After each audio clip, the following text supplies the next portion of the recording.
The confrontation, the Golden Gala, the grand ballroom of the Whitmore University Alumni Center sparkled under crystal chandeliers, filled with the city's most influential people. Women in designer gowns mingled with men in tailored tuxedos there. Conversations mixing with the gentle clink of champagne glasses. This was the annual Golden Gala, where wealthy donors gathered to celebrate their contributions to the prestigious university. Victoria Ashworth stood near the marble staircase, her diamond necklace catching the light as she surveyed the crowd. With satisfaction, 52, she was the epitome of old money elegance. Her silver hair perfectly styled and her black evening gown worth more than most people's cars. As the largest donor to Whitmore University, having contributed over $10 million, she felt entitled to have opinions about everything, especially who deserved to be here. An unexpected encounter near the buffet table. A young woman quietly arranged plates and checked that everything was in order. Emma Chen moved with graceful efficiency, her simple black dress modest compared to the glittering gowns around her. At 22, she had learned to blend into the background at events like these, where she worked part-time as a server to help pay for her education. Emma's dark hair was pulled back in a neat ponytail, and her face showed the kind of quiet determination that comes from years of hard work. She attended Whitmore University on partial scholarship, studying pre-law while working 3 different jobs to cover her remaining expenses. Tonight, she was grateful for the extra money this catering job would bring. As Emma reached for an empty tray, she accidentally bumped into a waiter carrying drinks. The collision sent a glass of red wine splashing across the marble floor, droplets landing on the hem of Victoria's expensive gown. The storm begins. Victoria whirled around, her eyes blazing with fury as she saw the wine stains on her dress. "You clumsy girl," she shrieked, her voice cutting through the elegant chatter like a knife. "Do you have any idea how much this dress costs?" Emma immediately bent down with napkins, trying to clean up the spill. "I'm so sorry, ma'am. It was an accident. Please let me help you clean your dress." "Don't you dare touch me," Victoria snapped, stepping back as if Emma carried some contagious disease. "Do you know who I am?" "I am Victoria Ashworth, and I have donated more money to this university than you could earn in 10 lifetimes." The surrounding conversations gradually died down as people turned to watch the commotion. Emma stood up slowly, her cheeks flushed with embarrassment, but her voice remaining steady. "Again, I apologize. It was completely accidental." The public. Humiliation. Victory's anger seemed to grow with the audience. She looked around at the watching faces, as if drawing energy from their attention. "This is exactly what's wrong with this university," she declared loudly. "They let just anyone, in these days, scholarship students, charity cases, who don't know how to behave in civilized society." Professor Williams, a distinguished man in his 60s who taught constitutional law, stepped forward. "Mrs. Ashworth, perhaps we should handle this more privately?" "No?" Victoria interrupted, her voice rising. "Everyone should hear this. This girl," she pointed at Emma with a perfectly manicured finger, "doesn't belong here. Look at her cheap dress, her working-class manners. She's serving food at our gala because that's all she's good for." Emma felt every pair of eyes in the room focused on her. The humiliation burned in her chest, but she refused to cry in front of these people. She had faced worse than this before. Growing up in a small apartment with her grandmother, she had learned that dignity was something no one could take away. "From you, fighting back with grace, you're right, Mrs. Ashworth," Emma said quietly, her voice carrying clearly through the silent ballroom. "I am here on scholarship. I work 3 jobs to pay for school. My dress is from a thrift store, and I'm serving food tonight to earn money for textbooks." Victoria smiled triumphantly, thinking she had one. But Emma wasn't finished. "But being poor doesn't make me less worthy of education," Emma continued, her voice growing stronger. "It doesn't make me less intelligent, less deserving of respect, or less human than anyone else in this room."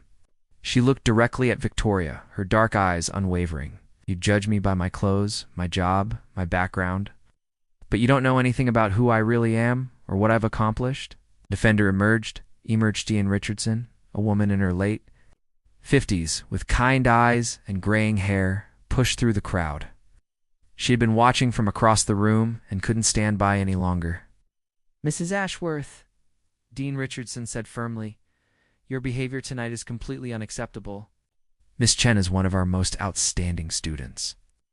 Victoria laughed harshly. Outstanding. Oh, she's a servant girl playing dress-up in our world. I want her removed from this event immediately, and I want her scholarship reviewed. Someone like her shouldn't be taking spots from more deserving students. The crowd murmured uncomfortably.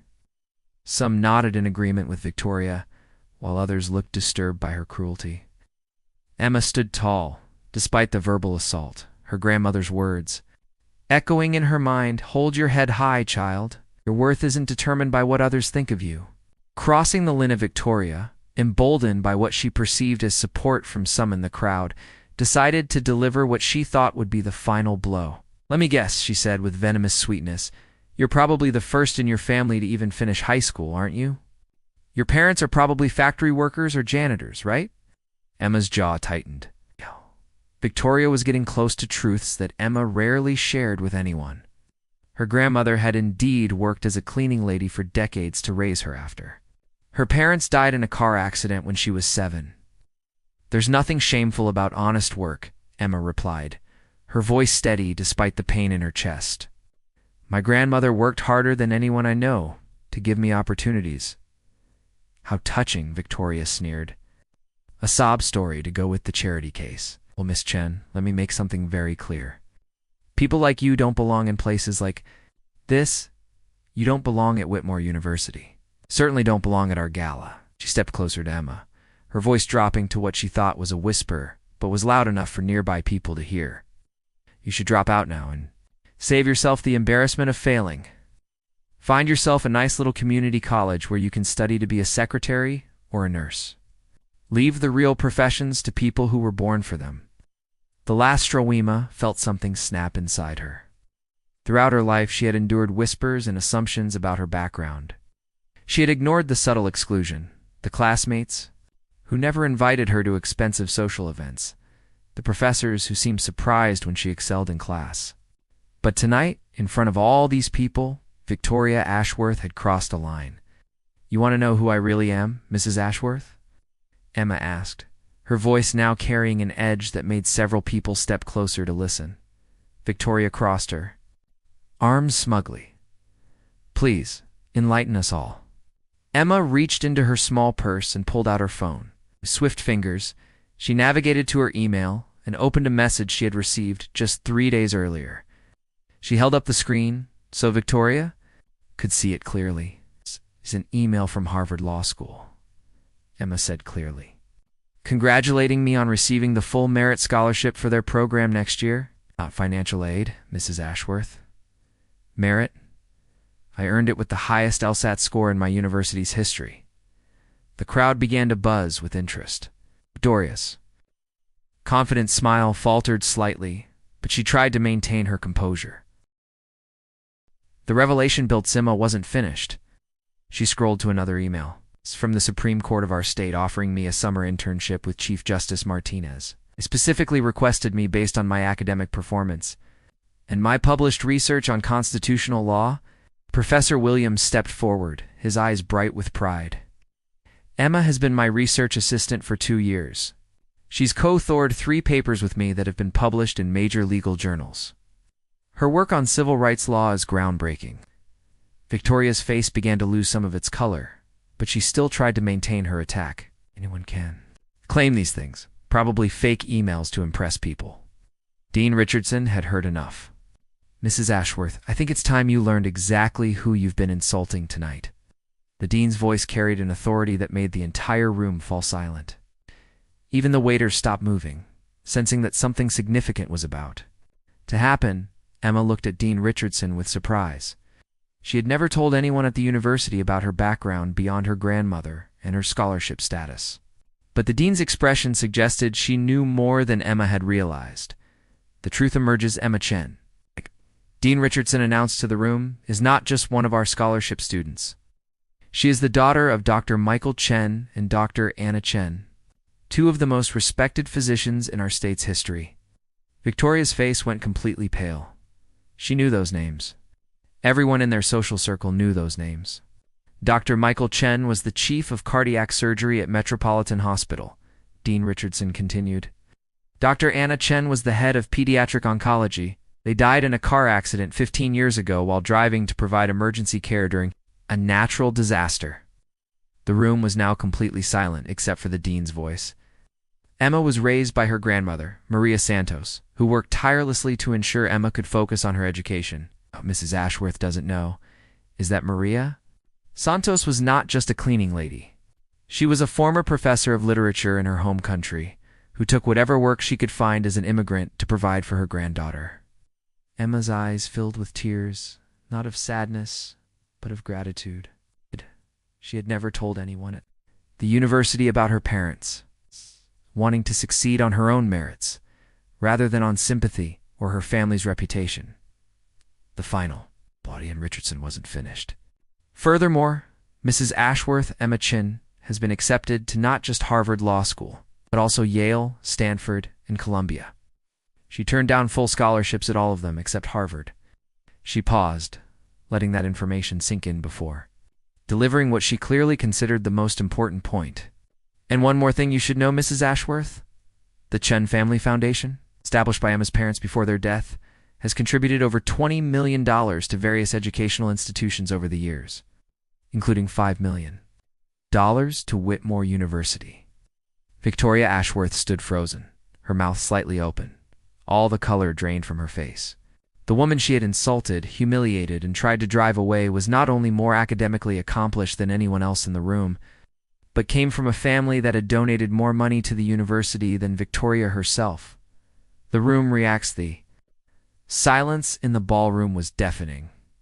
Then, slowly, Professor Williams began to clap. Other faculty members joined in, then students. Then even some of the donors who had initially seemed to support Victoria's cruel words. Emma stood in the center of it all, tears now flowing freely down her cheeks. Not tears of shame, but tears of vindication and pride in the family legacy she carried.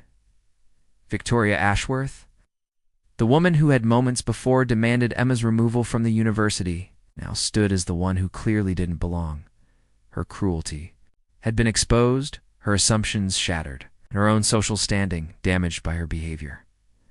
As the applause continued, Emma looked directly at Victoria. My grandmother taught me that how we treat others, especially those we think are beneath us, reveals our true character. Thank you for showing everyone yours tonight, Mrs. Ashworth. The confrontation that had begun with spilled wine and cruel words had become something much larger, a moment of reckoning that would be talked about for years to come.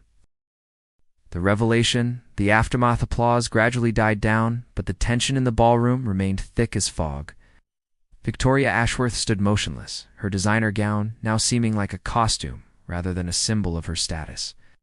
The woman, who minutes before had commanded the room with her cruel confidence, now looked small and exposed under the glittering chandelier light. Emma wiped the tears from her cheeks, her posture straightening as she found her voice again. The shy, apologetic server who had been cleaning up wine spills was gone, replaced by the confident future lawyer she was meant to be. The deeper truth, Dean Richardson wasn't finished with her revelations.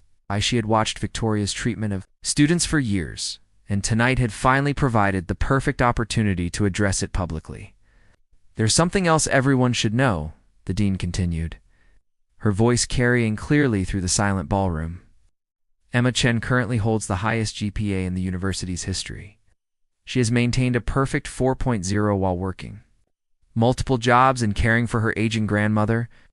She turned to look directly at Victoria. She also volunteers 20 hours a week at the legal aid clinic, providing free assistance to low-income families. Last month alone, she helped prevent 12 families from losing their homes to illegal evictions. Professor Williams stepped forward, his voice filled with pride. Emma has also been accepted to clerk for Justice Patricia Reyes on the state Supreme Court after her first year at Harvard. Justice Reyes specifically requested her, calling her legal mind extraordinary and her character unimpeachable. Victoria's hands began to tremble slightly. Every word was making her earlier attacks seem more vicious and more wrong. The personal cost her. Jennifer Martinez, a prominent surgeon who had been standing near the edge of the crowd, moved closer. She was an older Latina woman with kind eyes and a presence that commanded respect. I knew Emma's parents, doctor. Martina said quietly, but her voice carried through the room. Michael and Anna Chen were my closest friends and colleagues. They died saving lives during the hurricane 15 years ago, driving through dangerous conditions to reach patients who needed emergency surgery. She looked at Emma with tears in her eyes. Emma, your parents would be so proud of who you've become. You've honored their legacy in every choice you've made. Then she turned to Victoria, her voice hardening. Mrs. Ashworth, your cruelty tonight has dishonored not just Emma, but the memory of two heroes who gave their lives for others. Victoria felt the weight of dozens of eyes upon her, all filled with judgment and disappointment. She tried to speak, to somehow salvage the situation. But no words came. The university's responsep president, James Morrison, a distinguished man in his 70s, who had been dean of the law school for decades before becoming university president, approached the group. His presence commanded immediate attention. Mrs. Ashworth, he said formally, your behavior tonight is completely unacceptable and goes against everything Whitmore University stands for. He turned to address the entire room. This university was founded on the principle that education should be available to brilliant minds regardless of their financial circumstances. Emma Chin represents the very best of what we hope to achieve. Looking back at Victoria, his voice became stern. Yeah. Your donations, while appreciated, do not give you the right to demean our students. We will be reviewing our donor policies too. Ensure that financial contributions never again be used as weapons against those we are here to serve. The implicit threat was clear. Victoria's status as a major donor was in jeopardy. Emma finds her voice. Emma had been listening to others defend her, but now she stepped forward. Her voice was steady and strong, carrying the authority of someone who had finally embraced her own worth.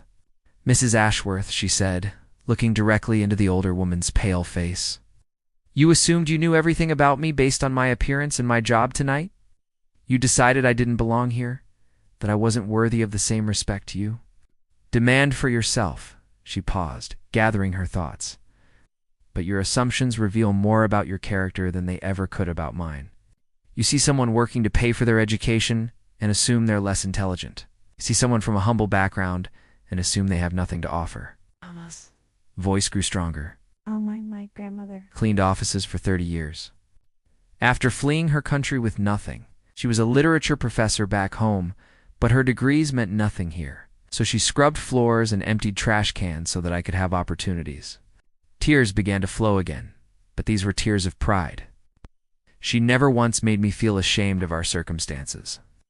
She taught me that dignity comes from how we treat others, not from how much money we have or what designer labels we wear.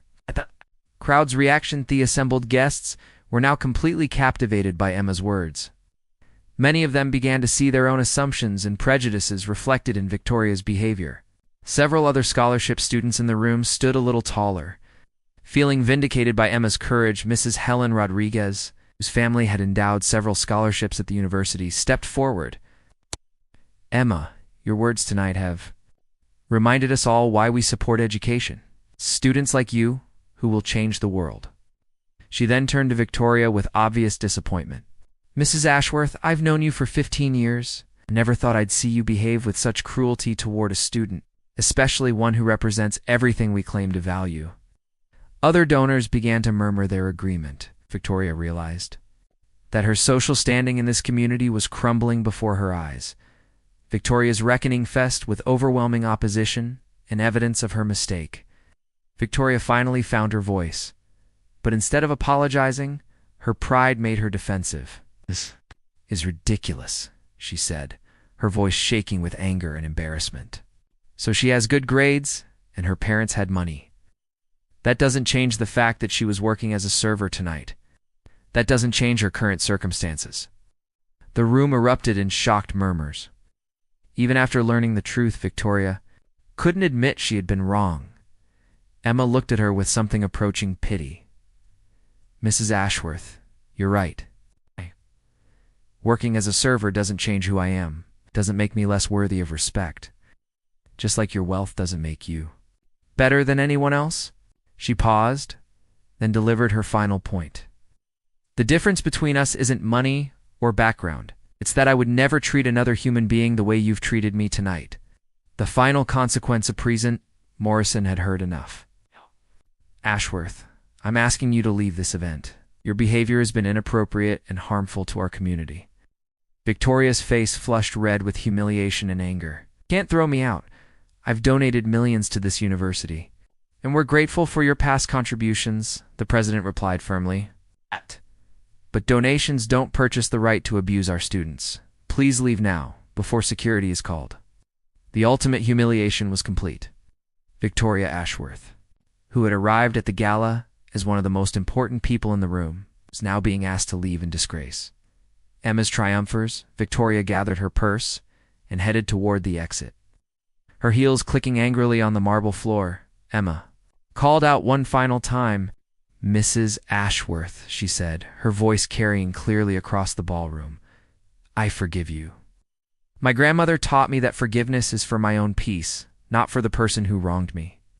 Victoria stopped at the doorway, her back stiff with pride and anger. She didn't turn around, but everyone could see her shoulders shake slightly. "I hope someday you'll understand that a person's worth isn't measured by their bank account or their designer clothes. It's measured by their kindness, their integrity, and their willingness to lift others up instead of tearing them down." With that, Victoria Ashworth left the Golden Gala.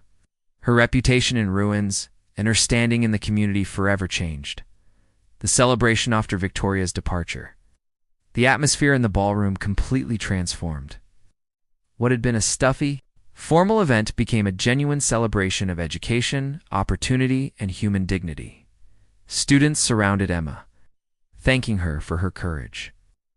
Faculty members praised her composure under attack. Donors approached to congratulate her and express their support for students. Like her, Dean Richardson announced that the university would be establishing the Chen Family Scholarship Program, honoring Emma's parents' memory by providing full support. 2 students who demonstrate both academic excellence and commitment to service. Professor Williams proposed a toast. "To Emma Chen," he said, raising his champagne glass, "who reminded us all tonight that true class isn't about money or status. It's about character, dignity, and the courage to stand up for what's right." The entire ballroom erupted in applause and cheers. Emma stood in the center of it all, no longer the quiet scholarship student trying to blend into the background, but a confident young woman ready to take on the world. The lasting impact as the evening wound down, Emma reflected on how dramatically her life had changed in just a few hours. She had arrived as a part-time server trying to earn money for textbooks. She was leaving as a celebrated student whose courage had inspired an entire community. The incident with Victoria Ashworth would be talked about for years, becoming a cautionary tale about the dangers of prejudice and assumptions. But more importantly, it became an inspiring story about standing up for dignity and worth in the face of cruelty. Emma realized that her grandmother's lessons about holding her head high and treating others with respect had prepared her for this moment. The pain of Victoria's attack had been sharp, but the vindication was sweeter because she had responded with grace rather than anger. As she finally left the Golden Gala that night, Emma Chen walked with the confident stride of someone who knew exactly who she was and what she was worth. And tomorrow, she would continue her journey toward Harvard Law School, carrying with her the knowledge that she truly belonged wherever her talents and character could take her. The wealthy woman who had tried to tear her down had only succeeded in revealing Emma's strength to the world. And in doing so, Victoria Ashworth had learned the hardest lesson of all, that true worth cannot be bought, and true class cannot be faked.